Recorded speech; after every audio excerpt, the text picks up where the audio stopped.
ಎಲ್ರಿಗೂ ನಮಸ್ಕಾರ. Welcome back to my channel. ನಾನು ವಿದ್ಯಾ. ಎಲ್ಲರೂ ಹೇಗಿದ್ದೀರಾ? ಎಲ್ಲರೂ ಚೆನ್ನಾಗಿದ್ದೀರಾ ಅಂತ ಅಂದ್ಕೊತೀನಿ. ನಾನು ಕೂಡ ತುಂಬಾ ಚೆನ್ನಾಗಿದ್ದೀನಿ. ಇವತ್ತಿನ ವ್ಲಾಗ್ಸ್ ಏನಪ್ಪ ಅಂತಂದರೆ, ನಮ್ಮನೇಲಿ ಯಾವ ರೀತಿ ಪಿತೃಪಕ್ಷ ಮಾಡಿದ್ವಿ ಮತ್ತು ನಾವು ಯಾವ ರೀತಿ ಅಡುಗೆನೆಲ್ಲ ಮಾಡಿದ್ವಿ ಅದನ್ನೆಲ್ಲ ನಿಮ್ಮ ಜೊತೆ ನಾನು ಶೇರ್ ಮಾಡ್ತಾಯಿದ್ದೀನಿ. ಪಿತೃಪಕ್ಷದಲ್ಲಿ ಕೆಲವರು ನಾನ್ ವೆಜ್ ಮಾಡ್ತಾರೆ, ಇನ್ನು ಕೆಲವರು ವೆಜ್ ಮಾಡ್ತಾರೆ. ನಮ್ಮ ಮನೇಲಿ ನಾವು ಅವತ್ತಿನ ದಿನ ಅಂದರೆ ಪ್ಯೂರ್ ವೆಜ್ ಮಾಡ್ತೀವಿ, ನಾನ್ ವೆಜ್ ಇನ್ನೂ ಆ ಥರ ಮಾಡಲ್ಲ. ನಮ್ಮನೇಲಿ ಇವತ್ತು ನಾವು ಸ್ಪೆಷಲಾಗಿ ಹೊಸಕರಿಗೆ ಕಜ್ಜಾಯ ಮಾಡ್ತಿದ್ದೀವಿ. ಇದು ಮಲೆನಾಡು ಸೈಡ್ ಸ್ಪೆಷಲ್ ಕಜ್ಜಾಯ ಅಂತಲೇ ಹೇಳ್ಬೋದು. ಮಲೆನಾಡು ಸೈಡ್ ಜನಕ್ಕೆ ಅಫ್ಕೋರ್ಸ್ ಇದು ಗೊತ್ತಿರುತ್ತೆ ಎಲ್ರಿಗೂ. And one of my favourite food dish ಅಂತ ಕೂಡ ಹೇಳ್ಬೋದು. ನನಗೆ ಇದು ತುಂಬಾ ಫೇವ್ರೇಟ್. ಮತ್ತು ಈ ಕಜ್ಜಾಯಕ್ಕೆ chicken sambar, mutton, fish curry ಈ ಥರ ಇದ್ದರೆ ತುಂಬ ಚೆನ್ನಾಗಿರುತ್ತೆ. ವೆಜ್ಗಿಂತ ನಾನ್ ವೆಜ್ಗೆ ಇದು ತುಂಬ ಸೂಟಬಲ್ ಅಂತ ಹೇಳ್ಬೋದು. ತುಂಬ ಅಂದರೆ ತುಂಬ ಚೆನ್ನಾಗಿರುತ್ತೆ ನಾನ್ ವೆಜ್ ಜೊತೆ ಇದು. ಈ ಕಜ್ಜಾಯ ಮಾಡೋದಕ್ಕೆ ಫಸ್ಟ್ ನಾವು ಅಕ್ಕಿನ ಕ್ಲೀನ್ ಮಾಡಿ ವಾಶ್ ಮಾಡ್ಕೊಬೇಕಾಗತ್ತೆ. ವಾಶ್ ಮಾಡಿ ಅದನ್ನು ಒಂದು ಬಿಸಿಲಲ್ಲಿ ಒಣಗಿಸ್ಬಿಟ್ಟು ಅಕ್ಕಿ ಚೆನ್ನಾಗಿ ಒಣಗಿದ ಮೇಲೆ ಮಿಲ್ಲಿಗೆ ಕೊಟ್ಬಿಟ್ಟು ಅದನ್ನು ಪೌಡರ್ ಮಾಡಿಸ್ಬೇಕಾಗತ್ತೆ. ಅದು ಸ್ವಲ್ಪ ತರಿತರಿಯಾಗಿ ಪೌಡರ್ ಮಾಡಿಸ್ಕೊಂಡ್ರೆ ಕಜ್ಜಾಯ ಚೆನ್ನಾಗಿ ಬರುತ್ತೆ. ಬನ್ನಿ ಇವಾಗ ಹೇಗೆ ಮಾಡೋದು ಅಂತ ನೋಡೋಣ. ಮೊದಲು ಒಂದು ಪಾತ್ರೆಗೆ ನೀರನ್ನು ಬಿಸಿ ಮಾಡೋದಕ್ಕೆ ಇಡಬೇಕು. ನಾವು ಹಿಟ್ಟನ್ನು ಎಷ್ಟು ಕ್ವಾಂಟಿಟಿ ತೊಗೊತೀವಿ ಅಷ್ಟೇ ಕ್ವಾಂಟಿಟಿಲಿ ನೀರನ್ನು ನಾವು ತೊಗೊಬೇಕಾಗತ್ತೆ. 1 ಗ್ಲಾಸಷ್ಟು ನಾವು ಹಿಟ್ಟನ್ನು ತೊಗೊಂಡ್ರೆ 1 ಗ್ಲಾಸಷ್ಟು ನೀರನ್ನು ಬಿಸಿ ಮಾಡಲಿಕ್ಕೆ ಇಡಬೇಕು. ಆಮೇಲೆ ನೀರು ಕುದೀತಾ ಇರಬೇಕಾದ್ರೆ ಅದಕ್ಕೆ ಒಂದು ಮೀಡಿಯಂ ಸೈಜ್ ಈರುಳ್ಳಿನ ಚಿಕ್ಕದಾಗಿ ಕಟ್ ಮಾಡಿ ಕುದೀತಾ ಇರೋ ನೀರಿಗೆ ಹಾಕಿದ್ರೆ ಆಯಿತು. ಆಮೇಲೆ ಅದಕ್ಕೆ ಅಕ್ಕಿ ಹಿಟ್ಟನ್ನು ಹಾಕಿ ಮುದ್ದೆನ ಹೇಗೆ ತಿರ್ಸ್ತೀವಿ ಅದೇ ರೀತಿ ತಿರುಗಿಸ್ತಾ ಹೋದ್ರೆ ಆಯಿತು. ಅದ್ರದ್ದು ಹಿಟ್ಟು ರೆಡಿ ಆಗುತ್ತೆ. ಹೊಸಕರಿಗೆ ಕಜ್ಜಾಯ ಮಾಡೋ ಹಿಟ್ಟು ರೆಡಿ ಆಯಿತು ನಮ್ಮದು. ನಾನು ಹಿಟ್ಟನ್ನ ಬೇಯಿಸ್ಕೋತಾ ಇರೋ ವಿಡಿಯೋನ ಶೂಟ್ ಮಾಡ್ಕೊಳ್ಳಿಕ್ಕೆ ಆಗಲಿಲ್ಲ, ಅದಕ್ಕೆ ಎಕ್ಸ್ಪ್ಲೇನ್ ಮಾಡಿದೆ ಯಾವ ರೀತಿ ಮಾಡಬೇಕು ಅಂತ ಹೇಳಿ. ಸೇಮ್ ಮುದ್ದೆ ಮಾಡಬೇಕಾದ್ರೆ ಯಾವ ರೀತಿ ಮಾಡ್ಕೊತೀವಿ ಆ ರೀತಿ ಹಿಟ್ಟನ್ನು ಹಾಕಿ ಚೆನ್ನಾಗಿ ಮುದ್ದೆ ಥರ ಮಾಡಿಕೊಂಡು ರೆಡಿ ಇಟ್ಕೊಬೇಕು. ಆಮೇಲೆ ಅದನ್ನು ಚೆನ್ನಾಗಿ ಈ ರೀತಿ ನಾದ್ಕೊಬೇಕು. ಸ್ವಲ್ಪನೂ ಗಂಟು ಥರ ಇರಬಾರ್ದು. ಗಂಟು ಇಲ್ಲದೆ ಇರೋ ಥರ ಚೆನ್ನಾಗಿ ಅದನ್ನು ಹಿಟ್ಟನ್ನು ಮಿಲ್ಕೊಬೇಕಾಗತ್ತೆ. ಈ ರೀತಿ ಮಿಲ್ಕೊಂಡು ಅದು ಸಾಫ್ಟ್ ಆಗೋವರೆಗೂ ಚೆನ್ನಾಗಿ ಮಿಲ್ಕೊಂಡು ಸ್ವಲ್ಪ ಹಿಟ್ಟನ್ನು ತಗೊಂಡು ಈ ಥರ ಹೊಸ್ಕೊಂಡು ಮಾಡಬೇಕು. ಹೊಸಕರಿಗೆ ಕಜ್ಜಾಯ ಅಂದರೆ ಇದೇ ರೀತಿ ಅದನ್ನು ಈ ಥರ ಹೊಸ್ಕೊಂಡು ಮಾಡಿ ಲಾಸ್ಟಲ್ಲಿ ಅದೆರಡನ್ನೂ ಜಾಯಿಂಟ್ ಮಾಡಿ ಫಿನಿಶಿಂಗ್ ಮಾಡಬೇಕು. ಅದೆರಡನ್ನೂ ನೀರು ತಗೊಂಡು ಸ್ವಲ್ಪ ನೀಟಾಗಿ ಫಿನಿಶಿಂಗ್ ಮಾಡಿದ್ರೆ ಕೋಡ್ಬಳೆ ಶೇಪಲ್ಲಿ ಮಾಡಿದರೆ ಇದು ಫಿನಿಶ್ ಆಗೋಗುತ್ತೆ ಹೊಸಕರಿಗೆ ಕಜ್ಜಾಯ. ಮತ್ತು ಇನ್ನೊಂದು ವಿಷಯ ಏನಂದರೆ, ಈ ಕಜ್ಜಾಯ ಮಾಡಲಿಕ್ಕೆ ರೇಷನ್ ರೈಸ್ ಅಷ್ಟೊಂದು ಸೂಟಬಲ್ ಆಗಲ್ಲ, ಚೆನ್ನಾಗಾಗಲ್ಲ. ಊರ ಕಡೆ ಬೆಳಿತಾರಲ್ವ ಅಕ್ಕಿ, ಆ ಅಕ್ಕಿಲಿ ಮಾಡಿದರೆ ತುಂಬ ಸಾಫ್ಟಾಗಿ ತುಂಬ ಫಿನಿಶಿಂಗ್ ಎಲ್ಲ ಚೆನ್ನಾಗಿ ಬರುತ್ತೆ. ತಿನ್ನೋದಕ್ಕೆ ಟೇಸ್ಟ್ ಕೂಡ ತುಂಬ ಚೆನ್ನಾಗಿರುತ್ತೆ. ರೇಷನ್ ಅಕ್ಕಿಲಿ ಮಾಡಿದರೆ ಅಷ್ಟೊಂದು ಚೆನ್ನಾಗಾಗಲ್ಲ. ಊರ ಕಡೆ ಬೆಳೆದಿರೋ ಅಕ್ಕಿ ಸಿಕ್ಕಿಲ್ಲ ಅಂತಂದರೆ ರೇಷನ್ ರೈಸಲ್ಲೇ ಮಾಡ್ಬೋದು. ನಮ್ಮ ಮನೇಲಿ ಊರು ಅಕ್ಕಿ ಖಾಲಿ ಆಗಿರೋದ್ರಿಂದ ನಾವು ರೇಷನ್ ಅಕ್ಕಿಲೇ ಮಾಡಿದ್ದೀನಿ. ಅದಕ್ಕೆ ಅಷ್ಟೊಂದು ಚೆನ್ನಾಗಾಗಿಲ್ಲ, ಬಟ್ ಮಾಡೋ ಮೆಥಡೆಲ್ಲ ಸೇಮ್ ಇರುತ್ತೆ.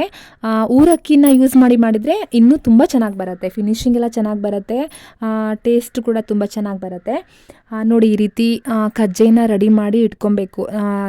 ಎಷ್ಟು ನಾವು ಬೇಯಿಸ್ಕೊತೀವಿ ಅಷ್ಟು ಕಜ್ಜಾಯನ ಎಟ್ ಅ ಟೈಮ್ ರೆಡಿ ಮಾಡಿ ಇಟ್ಕೊಂಡ್ರೆ ಆಯಿತು. ಮತ್ತು ಇದನ್ನು ಚೆನ್ನಾಗಿ ಮಿಲ್ದ್ಬಿಟ್ಟು ಮಾಡಬೇಕು. ಹಿಟ್ಟನ್ನು ಚೆನ್ನಾಗಿ ಮಿಲ್ದ್ಕೊಂಡು ಮಾಡಬೇಕು. ಅದರಲ್ಲಿ ಗಂಟು ಥರ ಇತ್ತು ಅಂತ ಅಂದರೆ ಅದು ಆಯಿಲಿಗೆ ಹಾಕಿದ ತಕ್ಷಣ ಸಿಡಿದು ಬಿಡುತ್ತೆ.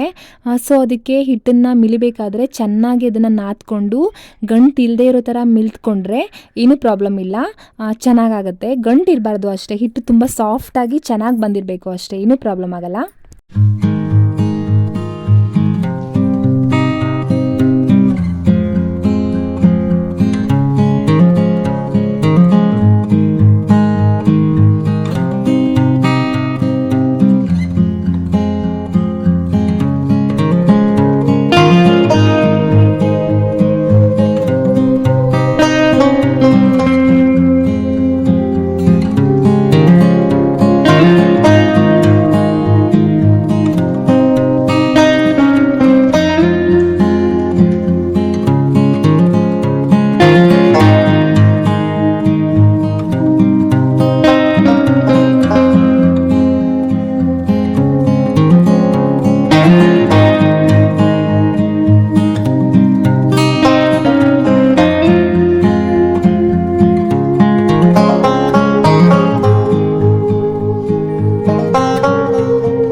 ಆಮೇಲೆ ಇದು ಬೆಂದಿದೆಯೋ ಇಲ್ಲೋ ಅಂತ ಹೇಗೆ ಚೆಕ್ ಮಾಡೋದು ಅಂದರೆ ಒಂದು ಕಜ್ಜೆನ ತಗೊಂಡು ಅದನ್ನು ಜಸ್ಟ್ ಪ್ರೆಸ್ ಮಾಡಿದರೆ ಸಾಕು, ಅದು ಸೌಂಡ್ ಬರುತ್ತೆ.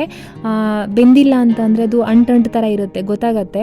ಮುಟ್ಟಿದ ತಕ್ಷಣ ಗೊತ್ತಾಗ್ಬಿಡುತ್ತೆ, ಅದು ಸ್ವಲ್ಪ ಕ್ರಿಸ್ಪಿಯಾಗಿ ಸೌಂಡ್ ಬರುತ್ತೆ. ಆ ಥರ ಆಗಿದೆ ಅಂದರೆ ಅದು ಕಂಪ್ಲೀಟಾಗಿ ಬೆಂದಿದೆ ಅಂತ ಅರ್ಥ. ಅದನ್ನು ನೋಡಿಬಿಟ್ಟು ನೀವು ಎಲ್ಲದನ್ನು ತೆಗಿಬೋದು. ಈ ಥರ ನಮ್ಮ ಸೈಡು ಕಜ್ಜಾಯ ಕಡಿ ಅಂತ ಹೇಳ್ತೀವಿ ಇದನ್ನು. ಈ ಥರ ಕೋಲಲ್ಲಿ ಈ ಕಜ್ಜಾಯ ಮಾಡಲಿಕ್ಕೆ ಮತ್ತು ಒಡೆ ಕಜ್ಜಾಯ ಮಾಡಲಿಕ್ಕೆ ಎಲ್ಲ ಯೂಸ್ ಮಾಡ್ತೀವಿ. ಮತ್ತು ಎಲ್ಲ ಕಜ್ಜಾಯನ್ನು ಸಿಂಗಲ್ ಆಗಿ ಈ ಕೋಲ್ ಸಪೋರ್ಟಿಂದ ತೆಗಿತಾ ಇದ್ದೀವಿ. ಇದನ್ನು ಈ ಥರ ತೆಗೆದ್ರೆ ಆಯಿತು, ಈ ಕಜ್ಜಾಯ ರೆಡಿನೇ ಆಗೋಗುತ್ತೆ. ತುಂಬಾ ರುಚಿಯಾಗಿ ಬಂದಿತ್ತು. ಇದು ರೇಷನ್ ರೈಸಿಂದ ಮಾಡಿದ್ರೂ ಕೂಡ ತುಂಬ ಟೇಸ್ಟಾಗಿ ಬಂದಿತ್ತು. ಊರ ಕಡೆ ಬೆಳೆದಿರೋ ಅಕ್ಕಿಲಾದರೆ ಇನ್ನೂ ಟೇಸ್ಟ್ ಚೆನ್ನಾಗಿ ಬರ್ತಾಯಿತ್ತು. ಪಿತೃಪಕ್ಷದಲ್ಲಿ ನಾವು ಸ್ಪೆಷಲ್ ಆಗಿ ನಮ್ಮ ಅಜ್ಜ ಅಜ್ಜಿಗೆ ಏನು ಇಷ್ಟ ಆಗುತ್ತೆ, ಅವ್ರು ಏನೇನು ತಿಂತಾಯಿದ್ರು ಆ ಥರ ಐಟಮ್ಸ್ಗಳನ್ನ ಮಾಡ್ತೀವಿ.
ನಾವು ಈ ರೀತಿ ಸ್ಯಾರಿ ಮತ್ತು ಬ್ಲೌಸ್ ಪೀಸ್, ಪಂಚೆ ಮತ್ತು ಶರ್ಟ್ ಇದನ್ನು ಹೊಸದಾಗಿ ತೊಗೊಂಬಂದು ಅಜ್ಜ ಅಜ್ಜಿಗೆ ಅಂತ ಇಟ್ಬಿಟ್ಟು ಮಾಡಿರೋ ಅಡುಗೆನೆಲ್ಲ ಎಡೆ ಇಟ್ಬಿಟ್ಟು ತೆಂಗಿನಕಾಯಿ ಹೊಡೆದು ಸಿಂಪಲ್ಲಾಗಿ ಪೂಜೆ ಮಾಡ್ತೀವಿ ಅಷ್ಟೇ.